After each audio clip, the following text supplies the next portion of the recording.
upsets or near upsets in week 0. Is that something that you can use as a talking point, a tilting point for your team?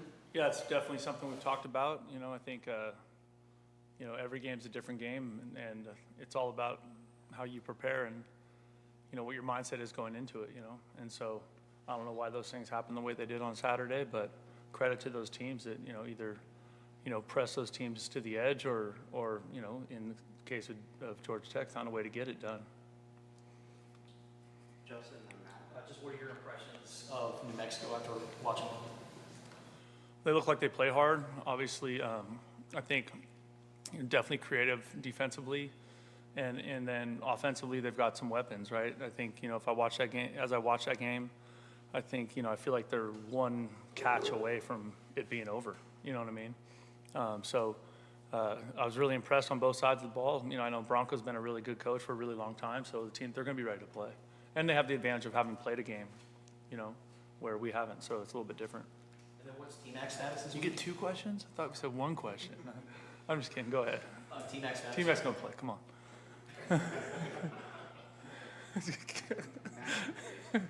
The triple question. And sorry, I'm just messing with you. All right, what we got? Brent, for you personally, 7 months ago you were on this stage, being introduced as Arizona's head coach. I know you're a process guy, but being here in game week, how's it feel being real? Oh, it's awesome. It's awesome. It's funny. I had that thought walking out here just now. Just like how much has changed in 7 months. But I think it's surreal, but it's also really, really special. And I'm excited, just like our players are. Jason and then Jenna. Now that the first game is past, do you like the fact that you saw and have some film of New Mexico, or is it kind of a double-edged? No, I think it's a good thing. I definitely, I think for, that's how you would look at it, right? Like they had the benefit of actually playing a really tough 4-quarter game, which I think there's benefits to that. And then we have the benefit of having some tape on them. So I'm sure they see it the same way. I would assume they do. Jenna and then David. What is your message to the team this week as they prepare for New Mexico, and what are your expectations for them? My message to the team is it's all about us. It's about our process and how we prepare. It's very, very simple. It's boring and it's not sexy, but it's all about just the detail of our process and our preparation.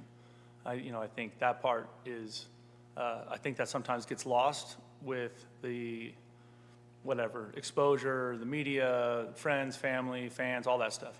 But it's always that. It's about us and this football team and how we go about our business this week, preparing for this game, and then how we show up on Saturday.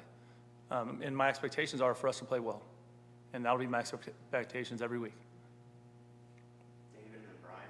Brent, you mentioned last week the cold pool as being kind of one of the advantages that's nice about being a school like University of Arizona. What are some of the other things that have been in place here that you look back and say, man, if we'd have had that at San Jose State, we'd love to have been having those types of advantages? Well, I think everybody has contributed greatly to having this amazing facility here, and it wasn't until our last season that we actually had that really nice football building. I think that has a chance to impact recruiting. It impacts your teaching environment, your learning environment. It impacts your recovery, your training room, your weight room, all those things. So I think we're definitely fortunate to have what we have here, and I think the guys do a good job of respecting it. Brian and then Michael. How much of your overall playbook do you think you're going to be able to use this first game, or do you want to save stuff for later on? All I want to do is win. And so whatever we need to call to find a way to play good football and give ourselves a chance to win is what I want to do. I have 2 questions, just so you're Now it's a thing. The first one is, what, if anything, in your experience is unique or different about the season opener? Everyone's different. You know what I mean? I've played in season openers where we were favored, where we were massive underdogs, where it was even. I played against teams that people thought we shouldn't beat. I played against teams that people thought we should beat. They're all different. And the other one was, what stat or stats do you value the most that you feel like have the biggest impact on winning or losing? I mean, I think there's a lot of, especially now with all the information and data you get or you have access to, but I think the simplest ones would be turnover margin, third down, and red zone. It's just simple, places to start for that. Brian, Jenna? Had you ever been dunked in a dunk tank before? Oh yeah, plenty of times. I'm always up for that stuff. That was a really nice thing. I thought it was great to get all the student athletes together, to get them all together with all of our coaches and support staff and administration. It was a really well-run event. The staff, everyone that put it together did a great job, and the dunk tank was kind of fun. I mean, I was up there for a while, I think somebody gassed our boss, Desiree, on the first pitch. Like, it was, I got to watch people miss for like 20 throws. She got knocked in there in the first one, so it was great. It was a cool environment, great to get all student athletes together. I think, kind of on your question, one of the really awesome things about University of Arizona is that our athletes eat breakfast together. And so to your question, like, we weren't able to do that at my previous institution. And I think there's real value in that because they do care about each other and they do support each other. And so then that way, when you have an event like you had yesterday, it's actually like meaningful. And a lot of the student athletes hadn't seen each other since summer. And so it was a great kind of, hey, the semester's starting, let's kick this thing off. It was really cool. Jenna, then Jason. Is there something, a tradition or something about the game day atmosphere that you're most looking forward to about Saturday? Oh, that's a good question. I think college football is the best sport in the country. Like, I think it's magical, and there's all the things that go into it, from the tailgating to the Wildcat Walk to the band and the cheerleaders and the pom-pom and the flag group, like the students, the Zona Zoo, like all those things make it absolutely awesome. And I know there's lots of people that like watching games in the comfort of their home, but there's nothing like the smell of walking into a stadium on game day and what that feels like and feeling that energy and being a part of the experience. It's one of the most special things that happens across our country all Saturdays during the fall. Jason, then Justin. I also have two questions. First off, you got to tinker a little bit with communication. How do you feel about that going into the game? And have you decided what defensive player will have the headset and all that? Well, it's still under consideration, I think, but I think it's going to end up being Jacob Manu, and if he's not in, then I think it would be Gunner. But that's not a surprise because everyone's going to know because they're going to have a green dot on the back of their helmet, right? So, but the communication's been good.